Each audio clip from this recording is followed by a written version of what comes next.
So the message tonight is the light of Christmas. How many people love looking at Christmas lights? How many people love Christmas lights so much that not only do you decorate your own house and your yard and your tree, do you drive around other people's neighborhoods to see what their lights look like? Anybody ever do that? Or how many people go to places like the zoo or Glendale Glitters to see, because you just can't get enough of lights. We love lights. There is something so inspiring and attracting, and that just draws us to lights. One of my absolute favorite things is to sit in the dark at home and turn all the Christmas lights on and just gaze and admire the radiance and the beauty of the lights. There is something just magical and beautiful and wonderful that happens.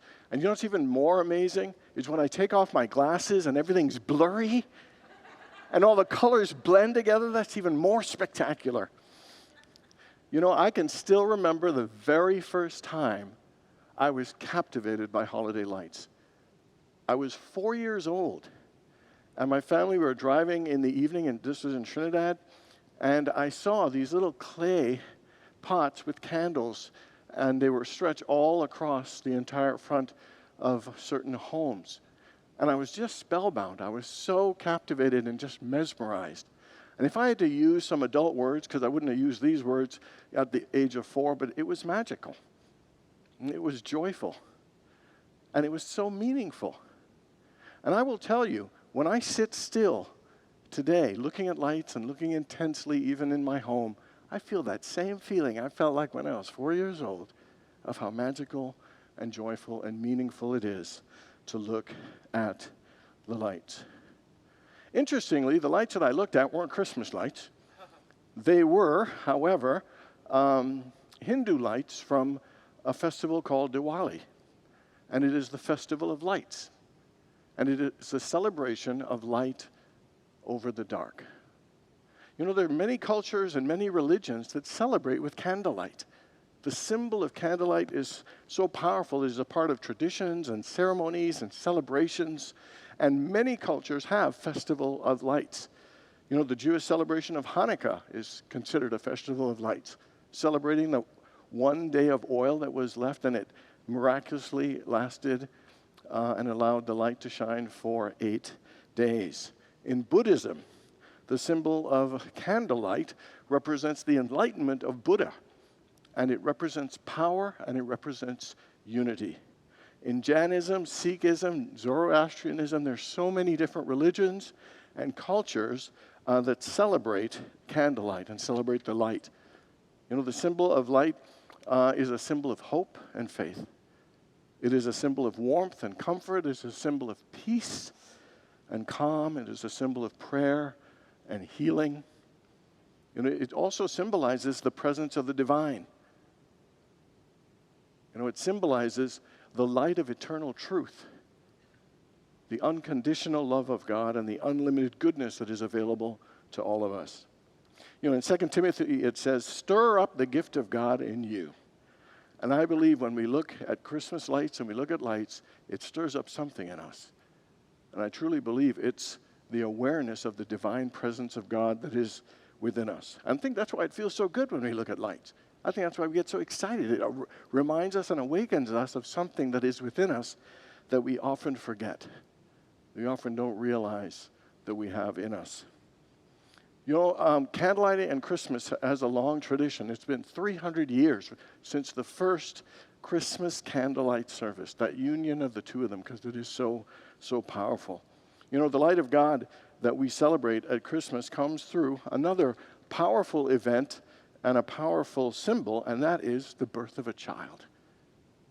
The birth of a child is one of the most joyful, miraculous, love-filled, inspiring events in all of life. And so the light being born into the world with the symbol of a child is just a very powerful image. You know, the light of the Christ being born.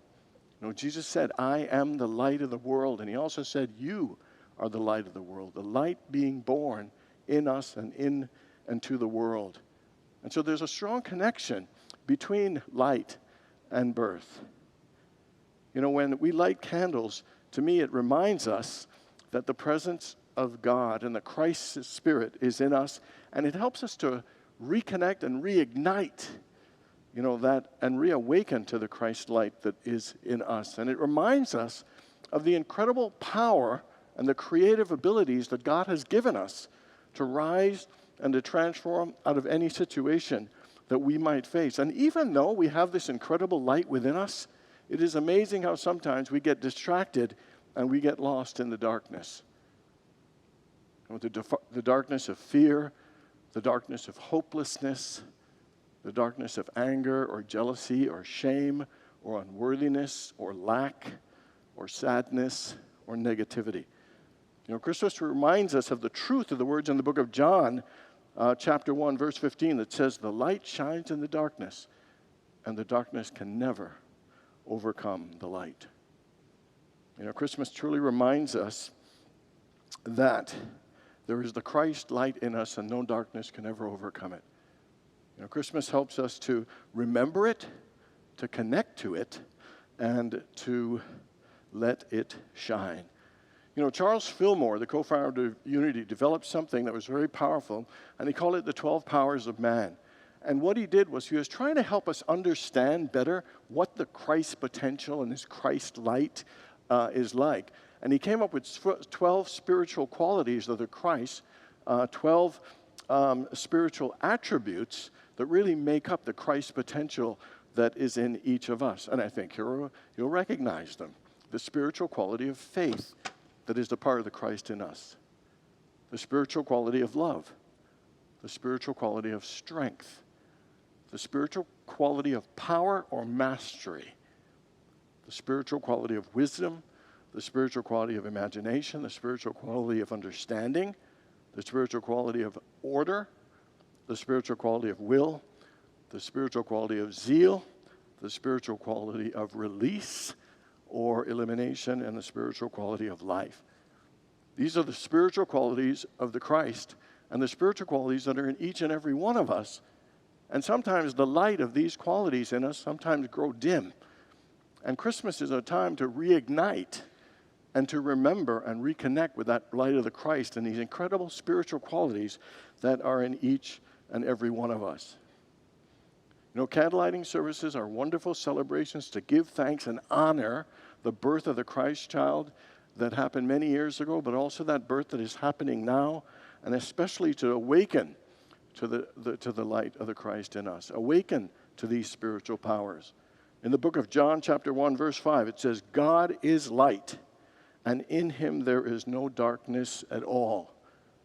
So whatever darkness we might be walking through, we must allow the Christ in us to light our way. Lighting a candle is allowing ourselves to remember to turn to the light, to connect with our Christ qualities, and to let it shine. And then we can truly enjoy the light of Christmas. God bless you all.